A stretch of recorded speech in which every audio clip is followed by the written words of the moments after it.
दोस्तों, भाषा शिक्षण के द हिंदू एनालिसिस के इस नए सत्र में आपका स्वागत है।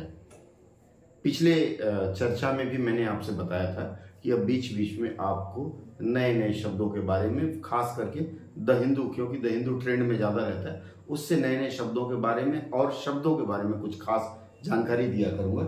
आज जिस वाक्य या जिस शब्द पर हम चर्चा करने जा रहे हैं वह द हिंदू के ऑनलाइन अखबार में है।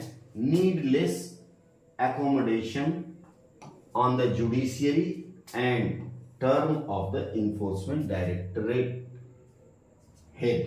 देखिए, यह जो संदेश है, नीडलेस का मतलब है आवश्यकताहीन। आवश्यकताहीन मतलब जिसकी आवश्यकता नहीं है।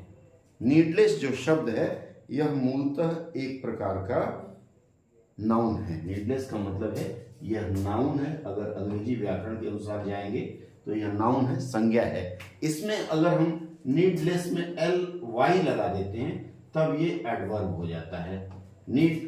ये जो नीडलेस है, अगर हम इसका रूट देखें तो इसका रूट है नीड का मतलब है आवश्यकता। अगर पुरानी अंग्रेजी हम देखें तो NEID, पुरानी अंग्रेजी में इसका उच्चारण या इसकी स्पेलिंग इस तरह से होती थी। अब इसके थोड़े से हम सिनोनिम्स की बात कर लें। ये नीडलेस का जो सिनोनिम्स है, सिनोनिम्स का मतलब होता है सिमिलर मीनिंग। नीडलेस का मतलब होता है अननेसेसरी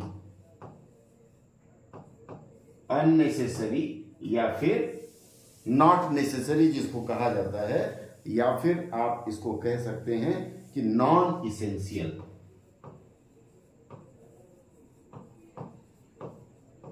अब इसके आगे हम थोड़ा सा यदि बढ़े, नॉन इसेंशियल, अब इसके बारे में आप लोगों ने पढ़ा होगा नीडलेस टू से, एक फ्रेज होता है नीडलेस टू से, आप लोगों ने अक्सर सुना होगा, ये यहीं से आया है। नीडलेस टू से का मतलब होता है कहने की कोई आवश्यकता नहीं।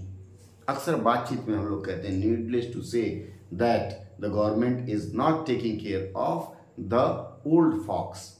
FOX नहीं, FOLKS, मतलब ये आप इसको कह सकते हैं कि जो लोग वृद्ध सज्जन हैं, 70 80 90 के, उसके ऊपर इस तरह के काफी वक्तव्य आते रहते हैं। अब आते हैं लेस पर। ये जो नीड का तो हमने बता दिया, लेस का मतलब होता है लैक, LACK। अब देखिए, शब्दों का अलग अलग संदर्भ में अलग अलग अर्थ हो सकता है। तो यहां नीडलेस का मतलब है आवश्यकता विहीन। अब हम चलते हैं इस एकोमोडेशन की ओर। एकोमोडेशन अगर देखा जाए तो वैसे मूलतः आवास होता है। अब ये जो मैंने आपको बताया कि अलग अलग संदर्भ में इसका अलग अलग अर्थ होता है। अब आप बताइए, नीडलेस एकोमोडेशन मतलब आवश्यकता विहीन या आवश्यकताहीन आवास।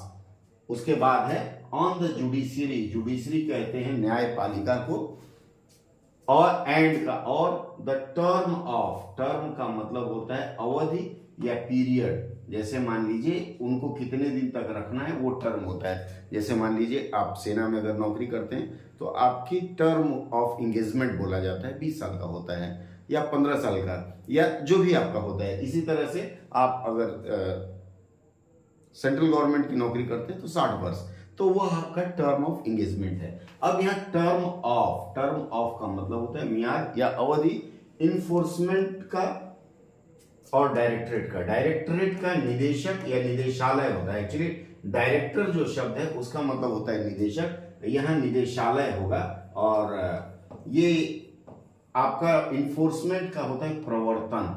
आप प्रशासनिक शब्दावली में अगर जाएं, या फिर आप में से जो लोग JTO की तैयारी कर रहे हैं उनके लिए यह एक महत्वपूर्ण शब्द हो सकता है। इन्फोर्समेंट का मतलब होता है प्रवर्तन और डायरेक्टरेट का मतलब होता है निदेशालय। अब इस पूरे समाचार का यदि हम हिंदी समझने का प्रयास करें तो नीडलेस एकोमोडेशन आवश्यकता, यह जो एकोमोडेशन जो शब्द है इसका सिनोनिम्स लिख सकते हैं अरेंजमेंट इसका मतलब होता है व्यवस्था, तो आवश्यकताहीन व्यवस्था। तो इस अरेंजमेंट शब्द का अगर सिनोनिम्स हम देखेंगे तो इसके सिनोनिम्स में सेटलमेंट आता है। सेटलमेंट अरेंजमेंट मैंने आपको बता दिया है। और अगर इसका एंटोनिम अर्थात इसका विपरीत शब्द देखें तो यहाँ रिफ्यूजल आप लिख सकते हैं, मतलब उनको जगह न देना।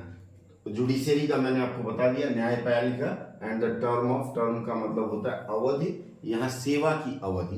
इसका जब हम अनुवाद करेंगे तो टर्म ऑफ तो सेवा की अवधि। अब इसका पूरा हम अनुवाद करके देखें, पूरा अनुवाद क्या आता है। सेवा की अवधि हमने लिख दिया, नीडलेस एकोमोडेशन, इसको हम लिखेंगे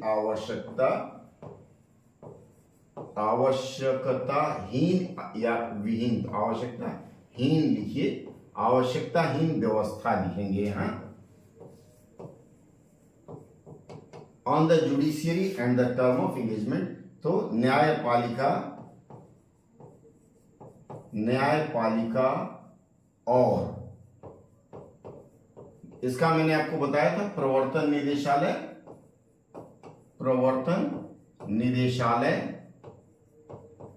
निदेशालय, यहां एक्चुअल में ये डायरेक्टर ही होना चाहिए, फिर भी अब निदेशालय लिखा है तो हमारी मजबूरी है। अन्यथा जो समाचार है वो प्रवर्तन निदेशक के ऊपर है, प्रवर्तन निदेशालय के जो निदेशक हैं उनके ऊपर है। निदेशक की सेवा अवधि के संबंध में यह इसका हेडलाइन होगा।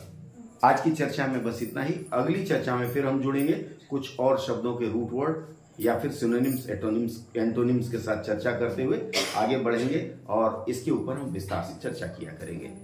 जुड़े रहने के लिए बहुत बहुत धन्यवाद। अगली चर्चा में फिर आइए और फिर मिलते हैं।